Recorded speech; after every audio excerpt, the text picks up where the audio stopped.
Hello friends, welcome to my Jerhab's kitchen. இன்னைக்கு நம்ம பார்க்க போறது சிம்பிளான மெத்தட்ல தக்காளி வடகம் எப்படி செய்யலாம்னு பாப்போம் வாங்க.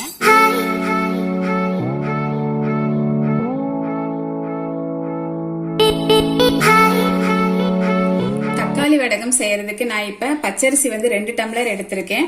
அந்த 2 டம்ளருக்கு நல்ல பெரிய தக்காளியா இருந்தா 4 தக்காளி போதும். நான் இப்ப கொஞ்சம் மீடியம் சைஸா இருந்ததுனால 5 தக்காளி எடுத்திருக்கேன். அதை நல்லா இந்த மாதிரி அரைச்சி அதோட சேர்த்துக்கோங்க.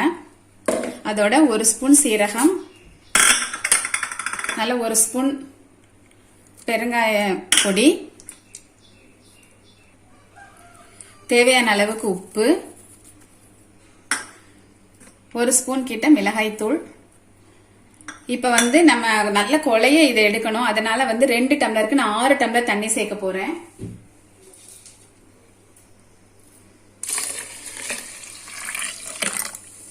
கொலைய வரணும்னா உங்க வீட்டு குக்கருக்கு எத்தனை விசில் வரணுங்கிறத நீங்க பாத்துக்கோங்க. நான் அதுக்கு தகுந்த மாதிரி நான் வச்சு இப்ப எடுக்க போறேன். சிம்மிலேயே 3 விசில் வச்சு எடுத்திருக்கேன். நல்லாவே குழஞ்சிருச்சு. இங்க பாருங்க.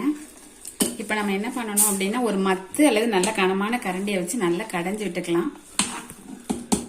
நல்லா இந்த மாதிரி கடைஞ்சு விட்டுட்டேன். ஆனா ரொம்ப மையா கடைய வேணாம். கொஞ்சம் அப்படி அரிசியா தெரிஞ்சிச்சு அப்படின்னா இன்னும் கொஞ்சம் டேஸ்டாவும் இருக்கும், நல்லாவும் இருக்கும் பாக்குறதுக்கு. அதனாலதான் இந்த அளவுக்கு தான் கடைஞ்சிருக்கேன். இப்ப நம்ம ஸ்பூன்ல இந்த மாதிரி முதல்ல வச்சுக்கலாம். ஒன்று போல் இப்படி எடுத்து வச்சுட்டு அதுக்கப்புறமா நம்ம எப்படிங்கிறத காமிச்சிட்டு அதுக்கப்புறம் நான் செய்கிறேன். தண்ணியை தொட்டுக்கோங்க. தொட்டுட்டு இந்த மாதிரி நம்ம வட்டமாக தட்டிக்கலாம். இல்லை நம்ம கட்டி வடகெல்லாம் வைக்கிற மாதிரி பிடிச்சி கூட வைக்கலாம். இது கொஞ்சம் வித்தியாசமாக இருக்கும். சின்ன பிள்ளைங்க ஆசையாக சாப்பிடுவாங்கங்கிறதுனால இந்த மாதிரி நான் செய்கிறேன். லைட்டாக தண்ணியை தொட்டு நம்ம நல்லா இந்த மாதிரி வச்சோன்னா அப்பளம் மாதிரி வரும், நல்லாயிருக்கும். நம்ம இந்த அளவுக்கு ஓரளவு தட்டா வர கொஞ்சம் பிடிச்சி வச்சிட்டோம். அது எப்படி நான் காமிச்சேன். இப்போ நம்ம கட்டியா கூழ் வடகம்லாம் செய்வோம் இல்லையா, அது மாதிரி நம்ம இப்படி பிடிச்சி வைக்க போறோம்.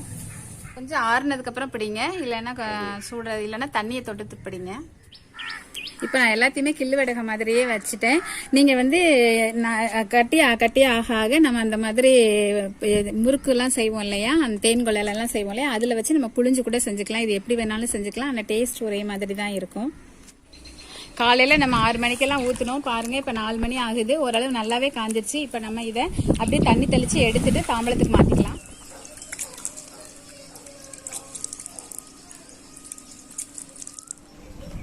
பாருங்க இவ்வளவு அழகா வருது பாருங்க. பிள்ளைங்களுக்கு இது அப்படியே அப்பளம் மாதிரி கூட பொரிச்சு கொடுத்துக்கலாம். இந்த மாதிரி தட்டினோம்னா, எல்லாமே இது மாதிரி தட்டினோம்னா. இப்போ நம்ம தாம்பளத்துக்கு எல்லாமே எடுத்துட்டோம். இதை ஒரு 3 டேஸ் மட்டும் நல்லா காய வச்சுக்கிட்டோம் அப்படின்னா ஸ்டோர் பண்ணிக்கலாம். 3 டேஸ் காஞ்சதுக்கு அப்புறமா நான் உங்களுக்கு பொரிச்சு காமிக்கிறேன். 2 டேஸ் ஆயிடுச்சு. இங்க பாருங்க நல்லாவே காஞ்சிருச்சு. இது ரெண்டுமே பாருங்க நல்லா காஞ்சிருச்சு. இப்போ நான் உங்களுக்கு பொரிச்சு காமிக்கிறேன். ஸ்டோர் பண்ணணும்னா நீங்க என்ன ஒரு 2-3 நாளைக்கு காய வச்சுட்டு கூட ஸ்டோர் பண்ணிக்கோங்க. காஞ்சிருச்சு. நம்ம இப்போ வத்தல பொரிச்சு காமிக்கிறேன். இவ்வளவு பெருசு நல்லா வந்துருச்சுன்னு சொல்லிட்டு சிம்மில் வச்சு பொரிக்காதீங்க. அது மாதிரி நல்லா ஹீட் ஆகணும். ஹீட் கம்மியா இருந்தாலும் நல்லா இருக்காது.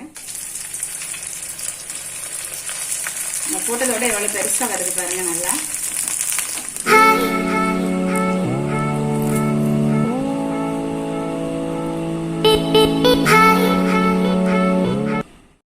பாருங்க சூப்பரா தக்காளி வடகம் ரெடி ஆயிடுச்சு. கண்டிப்பா இதை நீங்க வீட்டில் ட்ரை பண்ணி பாருங்க. இது நல்ல சூப்பராக முறுமுறுன்னு கூட இருக்கும். சிம்பிளாகவும் செஞ்சிடலாம். உங்களுக்கு பிடிச்சிருந்தா ஷேர் பண்ணுங்க, லைக் பண்ணுங்க, கமெண்ட் பண்ணுங்க. Okay, bye friends.